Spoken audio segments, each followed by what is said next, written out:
Hey everybody, KC here.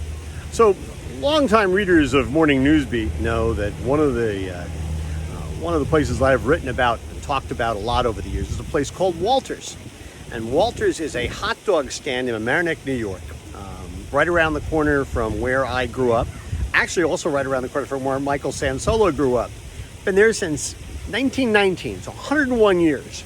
And Walters is an amazing place, and basically they do hot dogs. And in recent years, they've kind of branched out. They've started to do fries and a couple of other things. But basically, Walters is a hot dog place. It's an iconic. People love it. I think I did a FaceTime with the content guy a couple of years ago. We were there in the middle of winter, and there was snow coming down, and there was this enormous line, and it's kind of a unique place. It's got this kind of Chinese pagoda-like look to it. Just a great place. Well, in the last couple of years, one of the things that the folks at Walters have tried to do is they've tried to expand a little bit.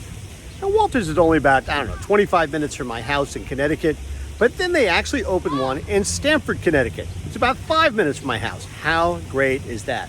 So here it is, and as you can see, it now is closed. They couldn't make it. They never were able to generate the kind of traffic they needed to have. There's a lot of residences here. Maybe it's not a good location. I honestly don't think they did the kind of things they needed to do to build up the sort of loyalty that the place in Mamaroneck has. So it's closed. And I've been thinking about this, and then it occurred to me, when my daughter was graduating from college, one of the things that we did is we got the Walters food truck. And that was a new addition that they had. We got the Walters food truck, and it came to the house for 2 hours. It was like all the hot dogs and French fries and shakes you could have. It was great. And what was interesting was because Mrs. Content Guy's family and my family, we all came from a place where we knew Walters, and we had some friends who knew Walters. Even though there were some people there who didn't know it, the whole thing was just terrific. It was this wonderful event because Walters was there. It ended up that one of the couples that was at that party said, "Oh, this is fabulous. We should do this for our daughter." And so they got the Walters food truck to come to their daughter's graduation party. The interesting thing is it was a complete flop because nobody there really knew Walters. They didn't really get the connection. And I've been thinking about this, and it was funny, I was talking to Michael Sansolo about it. And it seems to me that one of the things that this teaches us is the importance of some kind of emotional connection, some kind of emotional resonance.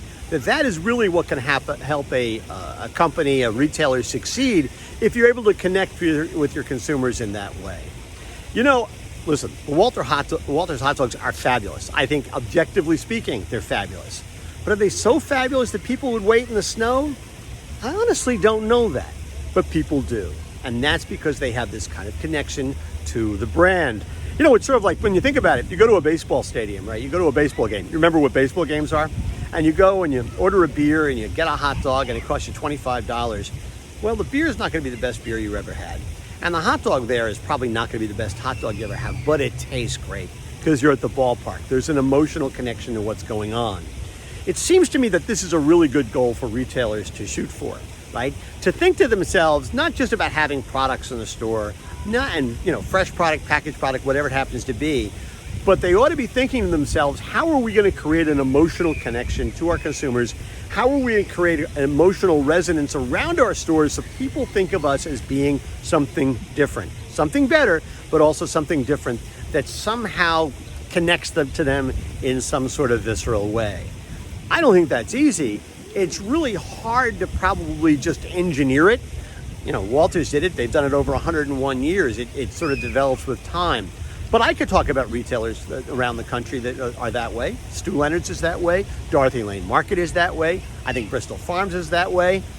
Westbourne Market in Detroit, they're like that. Central Market, H-E-B, they have that kind of emotional connection. So I think it's the kind of thing that companies have to go for. It's not just about product. It's not even just about service.